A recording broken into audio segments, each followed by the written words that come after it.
मित्रों, धार्मिक शास्त्रों के अनुसार दशा माता व्रत के दिन महिलाएं व्रत पूजन करके गले में एक खास डोरा पहनती हैं ताकि घर परिवार में सुख समृद्धि, शांति, सौभाग्य और अपार धन संपत्ति बनी रहे। इस दशा माता व्रत में साफ सफाई का विशेष ध्यान रखते हैं। इस दिन झाड़ू आदि खरीदने की परंपरा भी प्रचलित है। पौराणिक ग्रंथों के अनुसार यह व्रत करने से सभी तरह की परेशानियों से बचा जा सकता है। दशा माता व्रत वाले दिन को सुहागिन महिलाएं कच्चे सूत का 10 तार का डोरा लेकर उसमें 10 गांठें लगाती हैं और पीपल की पूजा करती हैं। इस डोरे की पूजन करने के बाद कथा सुनती हैं।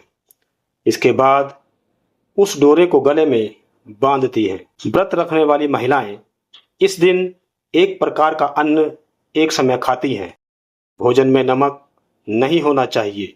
विशेष रूप से अन्न में गेहूं का ही उपयोग करते हैं। मित्रों, दशा माता की पूजा पीपल के पेड़ की छांव में करना शुभ होता है और पीपल के आसपास पूजा का धागा भी बांधा जाता है। पीपल की पूजा से भगवान विष्णु की पूजा भी इस दिन हो जाती है। दशा माता के पूजन के पश्चात गले में पहना गया यह डोरा विशेष महत्व रखता है।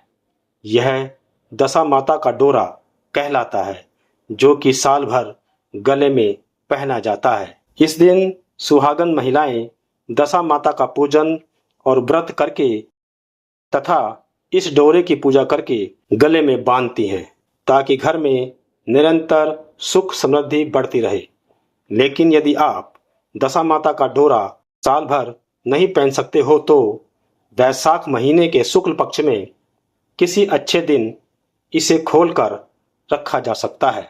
मित्रों, आइए जानते हैं दशा माता व्रत की एक पौराणिक कथा। दशा माता व्रत की प्रामाणिक कथा के अनुसार प्राचीन समय में राजा नल और रानी दमयंती सुखपूर्वक राज्य करते थे। उनके 2 पुत्र थे। उनके राज्य में प्रजा सुखी और संपन्न थी। एक दिन की बात है कि उस दिन होली दशा थी। एक ब्राह्मणी राजमहल में आई और रानी से कहने लगी, दशा का डोरा ले लो।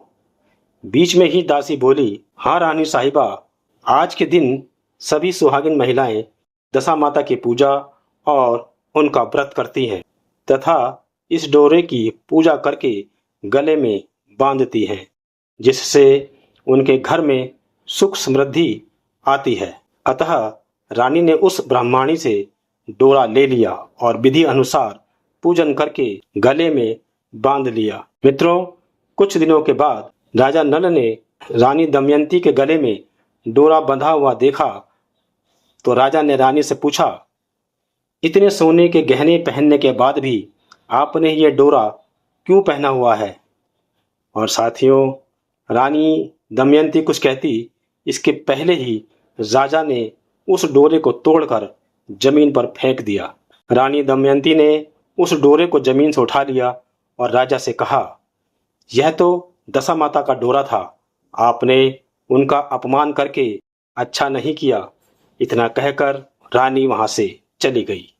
और फिर उसी रात जब रात्रि में राजा सो रहे थे, तब दशा माता एक बुढ़िया के रूप में राजा के सपने में आईं और उन्होंने राजा से कहा, हे राजा, तूने मेरा अपमान करके अच्छा नहीं किया। ऐसा कहकर दशा माता उसके स्वप्न में से अंतर्ध्यान हो गई।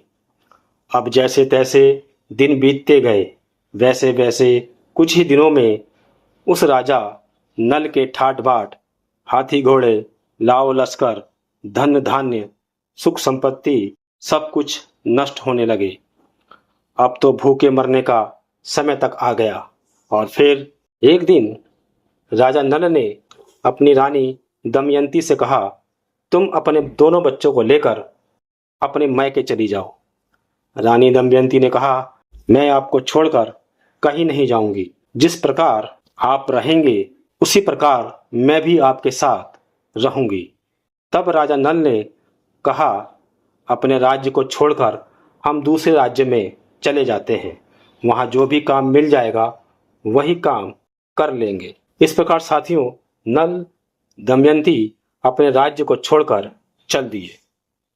चलते चलते रास्ते में भील राजा का महल दिखाई दिया। वहां राजा ने अपने दोनों बच्चों को अमानत के तौर पर उस महल में छोड़ दिया और वो आगे चल दिए। आगे चले तो रास्ते में राजा के एक मित्र का गांव था। राजा ने रानी से कहा, चलो हमारे मित्र के घर चले। और जब राजा अपने मित्र के घर पर पहुंचे तब उनका खूब आदर सत्कार किया गया और नए नए पकवान बनाकर उनको भोजन कराया गया। और राजा के मित्र ने अपने शयन कक्ष में उन्हें सुलाया। उसी कमरे में मोर की आकृति की एक खूंटी पर मित्र ने अपनी पत्नी का हीरो का जड़ा कीमती हार टांग रखा था। जब मध्य रात्रि में रानी की नींद खुली तो उन्होंने देखा कि वह बेजान खूंटी हार को निगल रही है। यह देखकर रानी दमयंती ने तुरंत राजा नल को जगाकर दिखाया और फिर दोनों ने विचार किया कि सुबह होने पर मित्र के पूछने पर हम क्या जवाब देंगे, अतः हमें यहाँ से इसी समय चले जाना चाहिए। राजा रानी दोनों रात को ही वहां से चल दिए। सुबह होने पर राजा नल के मित्र की पत्नी ने उस खूंटी पर अपना हार देखा पर हार वहां नहीं था। तब उसने अपने पति से कहा, तुम्हारे मित्र कैसे हैं जो मेरा हार चुराकर रात में ही भाग गए। राजा नल के मित्र ने अपनी पत्नी को समझाया कि मेरा मित्र कदापि ऐसा नहीं कर सकता, धीरज रखो, कृपया उसे चोर मत कहो। और साथियों, फिर आगे चलने पर राजा नल की बहन का गांव आया। राजा ने बहन के घर खबर पहुंचवाई कि तुम्हारे भाई और भौजाई आए हुए हैं। खबर देने वाले से बहन ने पूछा, उनके हालचाल कैसे हैं। वह बोला, दोनों अकेले हैं, पैदल ही आए हैं और वे दुखी हालात में हैं। इतनी बात सुनकर बहन थाली में कांदा और रोटी रखकर अपने भैया भाभी से मिलने आई। राजा ने तो अपने हिस्से का खा लिया, परंतु रानी ने वहीं जमीन पर अपने हिस्से का जो भोजन था उसे गाड़ दिया। इसके बाद राजा और रानी दोनों अपनी बहन के यहाँ से निकले और कुछ दूर जाने के बाद उन्हें एक नदी दिखाई दी। राजा नदी के पास जाकर मछलियाँ पकड़ने लगा। कुछ मछलियों को पकड़कर उसने अपनी रानी दमयंती को दिया और उससे कहा, आप ये मछलियों को भूनिए, मैं आसपास के इलाके से कुछ और व्यवस्था करके आता हूँ। इतना कहकर राजा पास के एक गांव में गए। वहाँ एक व्यक्ति सभी को भोजन करा रहा था। राजा उसके पास गए और अपने लिए कुछ भोजन मांगकर अपनी पत्नी दमयंती के पास लौटने लगे। तभी रास्ते में एक चील ने उन पर हमला कर दिया और उनका खाना गिरा दिया। भोजन गिरने के बाद राजा दुखी हो गए। उन्होंने सोचा, अगर खाली हाथ जाऊंगा तो रानी समझेंगी कि मैंने खुद सारा भोजन खा लिया और उनके लिए कुछ नहीं लाया।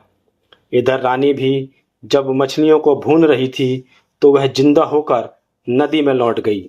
यह देखकर रानी भी उदास हो गई। उनको लगा कि अब राजा आएंगे तो मछलियों को ना देखकर सोचेंगे कि सारी मछलियां मैंने खा ली हैं। और मित्रों, तभी राजा नल रानी के पास पहुंचे और उन्होंने चील वाली बात रानी को बताई और रानी ने राजा नल को मछली के जीवित होने का किस्सा सुनाया। और फिर कुछ देर बाद दोनों बिना कुछ खाए ही आगे की ओर चल दिए। आगे बढ़ने के बाद रानी दमयंती का मायका आ गया। यह देख राजा ने अपनी पत्नी से कहा, तुम्हारा मायका आ गया है, हम दोनों यहाँ कोई काम ढूंढ लेते हैं। रानी ने सिर हिलाते हुए राजा को सहमति दी। कुछ ही दिनों में रानी एक राजमहल में दासी का काम करने लगी। राजा नल भी पास की ही एक तेल की दुकान में काम करने लगे। ऐसे ही दिन बीतते चले गए और होली दशा का त्योहार दोबारा आ गया। त्योहार मनाने के लिए सभी दासी और रानी नहाकर तैयार हो गई। राजमाता को अपने बाल बनाने थे, इसलिए दासी बनी रानी दमयंती उनकी मदद करने लगी। फिर दमयंती के बाल बिखरे हुए देखकर राजमाता दासी के बाल संवारने लगी। राजमाता दासी के बाल संवारने की कोशिश कर रही थी कि उन्हें दासी के सिर पर एक निशान दिखा। उसे देखते ही राजमाता भावुक होकर रोने लगी। राजमाता को रोता देख दासी ने पूछा, आप भावुक क्यों हो गई हैं राजमाता? राजमाता ने जवाब दिया, मेरी एक बेटी है जिसके सिर पर ऐसा ही निशान है। यह देखकर मुझे उसकी याद आ गई। यह बात सुनकर दासी ने कहा, हे माता, मैं ही आपकी वो बेटी हूँ।